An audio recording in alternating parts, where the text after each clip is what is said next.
Now the next topic, it is the most important topic in this fluid properties, that's the viscosity. Now what is the viscosity? Let's understand. So the viscosity, it is the internal resistance. That's right.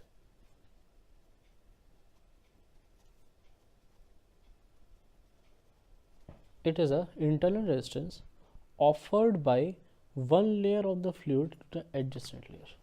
So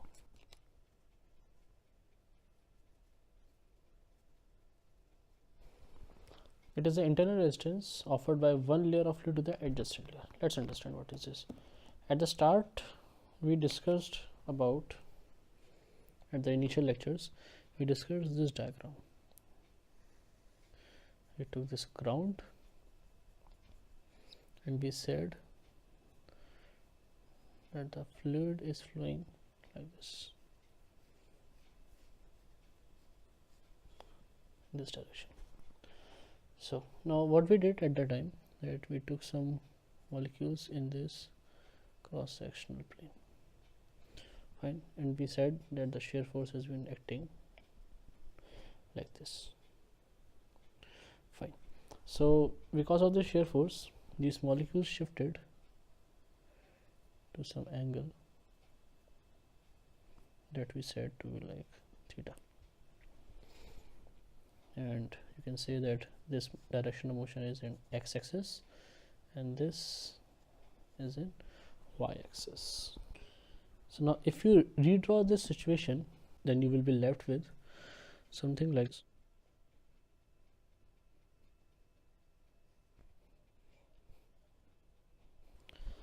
So now let us consider that this is a molecule, one molecule, say this is this part, and this molecule is just above this.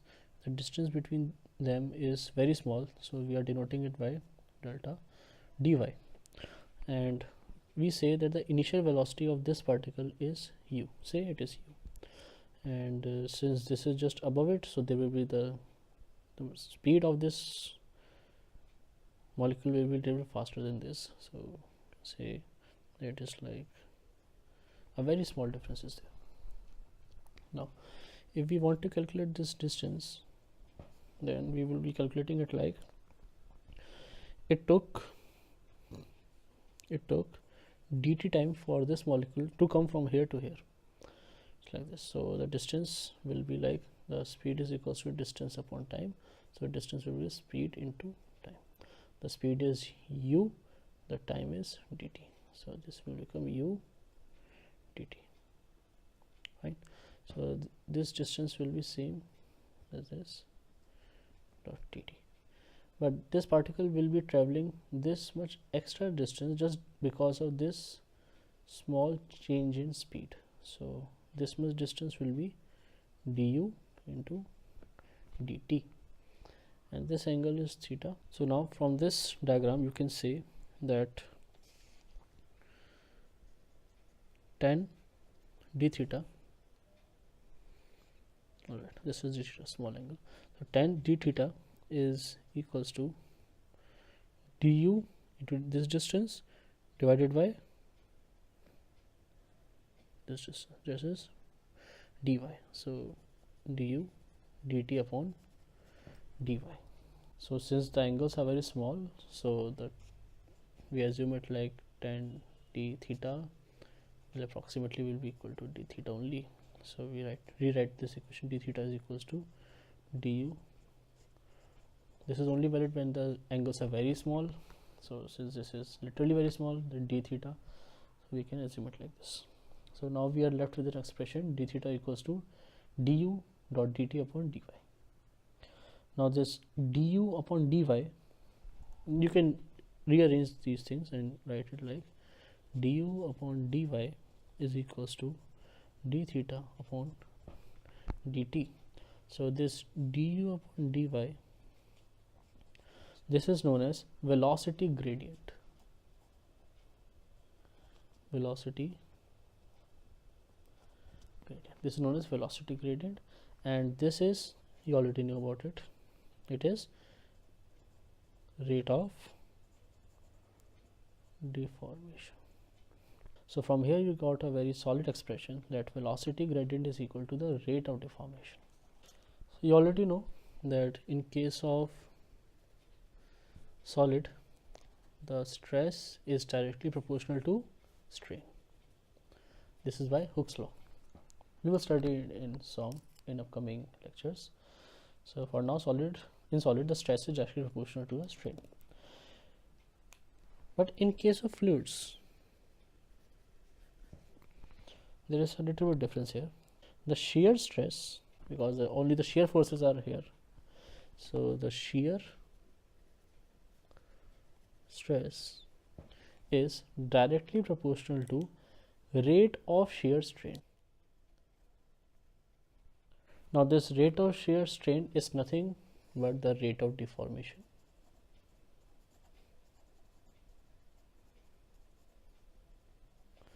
And you already know the expression for rate of deformation. It is d theta upon dt. And the shear stress is denoted by this sign known as tau. So from here you can say that tau is directly proportional to d theta upon dt. Now in order to remove this proportionality sign, this is proportionality sign. In order to remove this proportionality sign, you need to introduce the constant of proportionality, and this constant over here is written as tau equals to mu on dt. This constant, this is some constant, and this constant is known as a dynamic viscosity. This is what we are trying to understand what viscosity is. So this constant is known as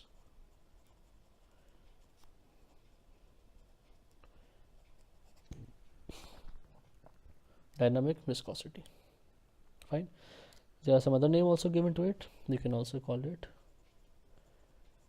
coefficient of viscosity, or simply call it.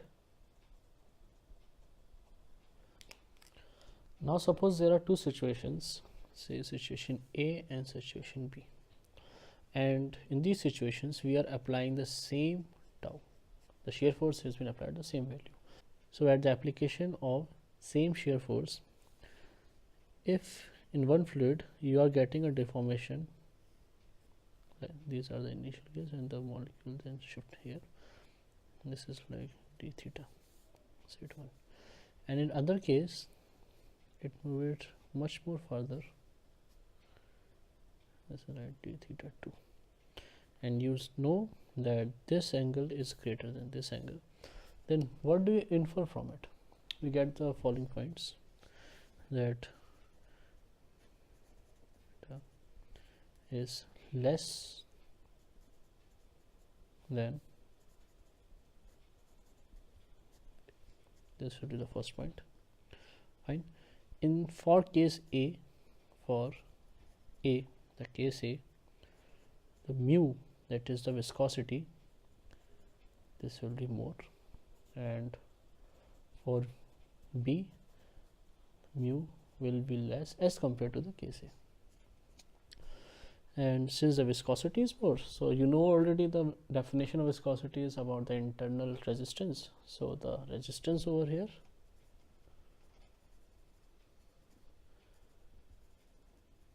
resistance is more. Similarly here resistance will be less. So since the resistance is more, therefore flow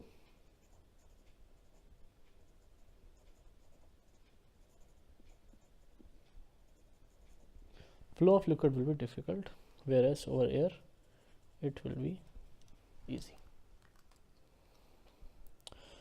Now we will understand about Newton's law of viscosity. What is the Newton's law of viscosity? So it is, all those fluids are known as Newtonian fluids. There is a special name given to it, Newtonian fluids, for which shear stress is directly proportional to rate of shear strain.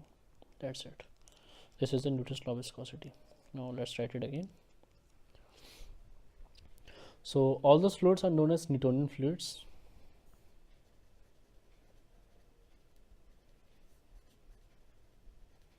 Newtonian fluids for which the shear stress, that is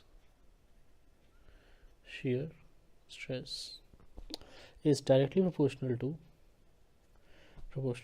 rate of shear strain.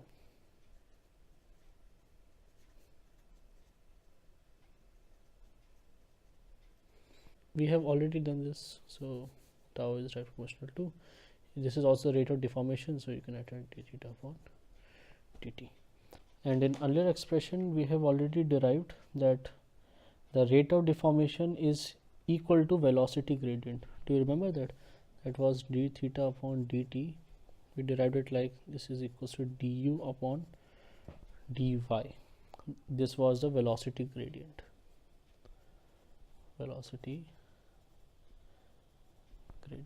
So we can write it like, substitute the value here, tau is directly proportional to du upon dy. In order to remove this proportionality sign, we need a constant of proportionality. So that constant of proportionality is mu du over. So all those fluid that follow this law, that is a Newton's law of viscosity, are known as Newtonian fluids. So some Newtonian fluids are like water, mercury, and some more, etc. So what does this mean? That if you draw a graph,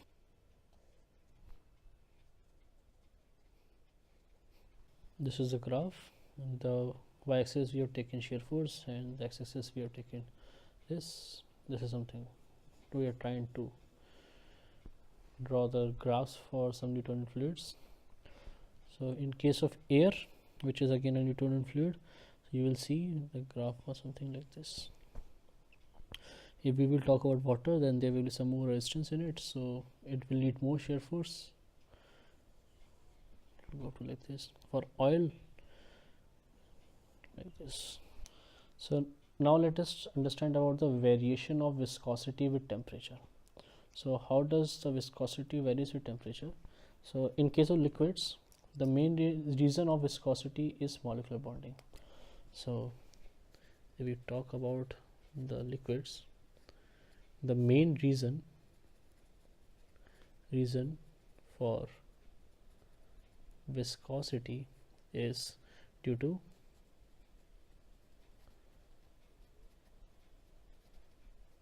molecular bonding.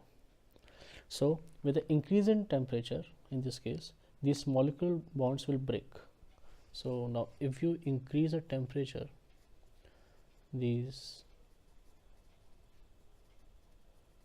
molecular bonds will break. They will try to break.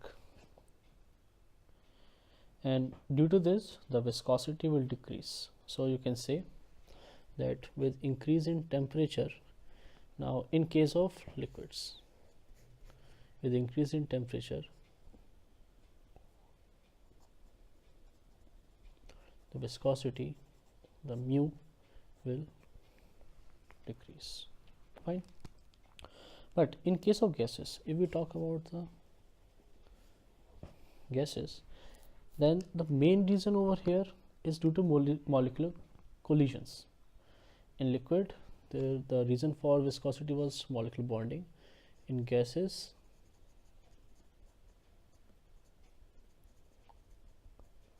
reason for viscosity is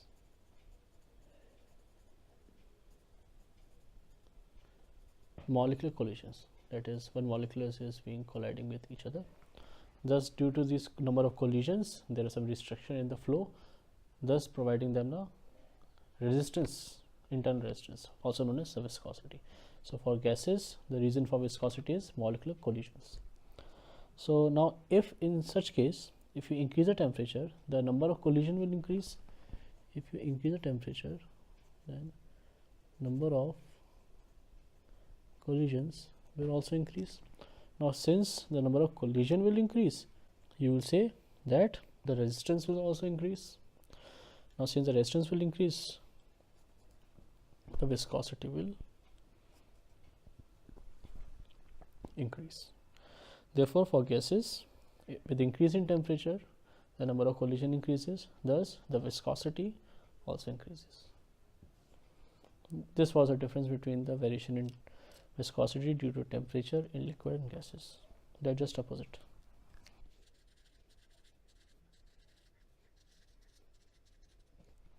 Now, if we need to calculate that how much amount of force is required for any object to move over a surface having the film layer of any fluid on it, then we can use this simple formula. We will derive it later when we will understand some more concepts for it, but for now just try to understand this. The shear force denoted by F is equal to the cross-sectional area of the body in contact with fluid. It is a cross-sectional area of a body which is in contact with the fluid,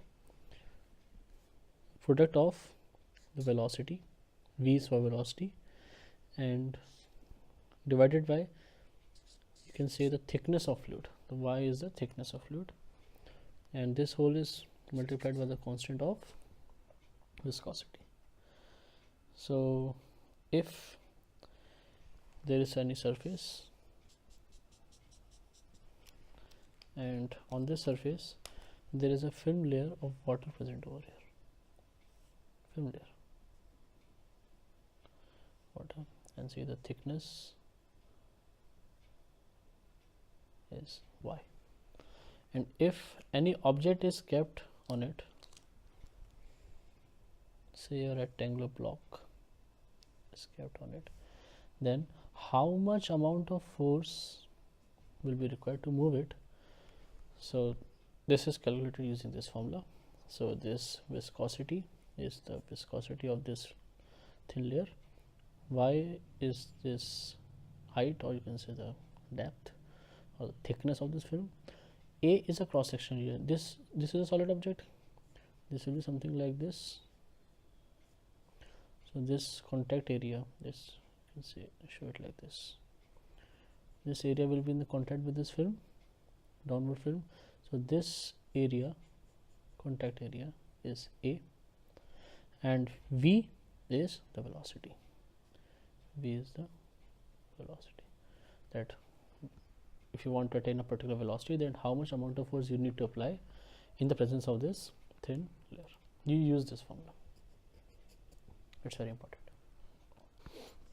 Now let us understand what are the units of viscosity. So just now we understood about that the force or the shear force is equal to mu times A times V, that's the velocity, thickness of any film. So from here you can say that mu is equals to F into Y upon A into V.